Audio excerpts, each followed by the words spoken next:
ಭೀಕರ ರಸ್ತೆ ಅಪಘಾತದಲ್ಲಿ ಸ್ಕೂಟರ್ ಸವಾರ ಸ್ಥಳದಲ್ಲೇ ಮೃತಪಟ್ಟಿರುವ ಘಟನೆ ಮಂಗಳೂರು ಉಡುಪಿ ರಾಷ್ಟ್ರೀಯ ಹೆದ್ದಾರಿ 66ರ ಕೂಳೂರಿನಲ್ಲಿ ಶುಕ್ರವಾರ ನಡೆದಿದೆ. ಮೃತರನ್ನ 46 ವರ್ಷದ ಸದಾನಂದ ಶೆಟ್ಟಿಗರೆಂದು ಗುರುತಿಸಲಾಗಿದೆ. ಇವರು ಸಂಜೆ ವೇಳೆ ಕೊಟ್ಟಾರ ಕಡೆಯಿಂದ ಉಡುಪಿ ಕಡೆಗೆ ತೆರಳುತ್ತಿದ್ದಾಗ ಅದೇ ಮಾರ್ಗದಲ್ಲಿ ಬಂದ ಕಂಟೈನರ್ ಲಾರಿ ಹಿಂಭಾಗದಿಂದ ಡಿಕ್ಕಿ ಹೊಡೆದು ಬಳಿಕ ಲಾರಿ ಸ್ಕೂಟರ್ ಸವಾರನ ಮೇಲೆ ಚಲಿಸಿದೆ. ಪರಿಣಾಮ ಸದಾನಂದ ಅವರ ದೇಹವು ಚಿತ್ರವಾಗಿದೆ.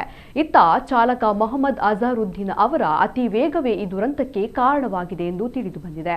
ಸದ್ಯ ಸಂಚಾರ ಪೊಲೀಸ್ ಠಾಣೆಯಲ್ಲಿ ಪ್ರಕರಣ ದಾಖಲಾಗಿದ್ದು ಪೊಲೀಸರು ತನಿಖೆ ಕೈಗೊಂಡಿದ್ದಾರೆ.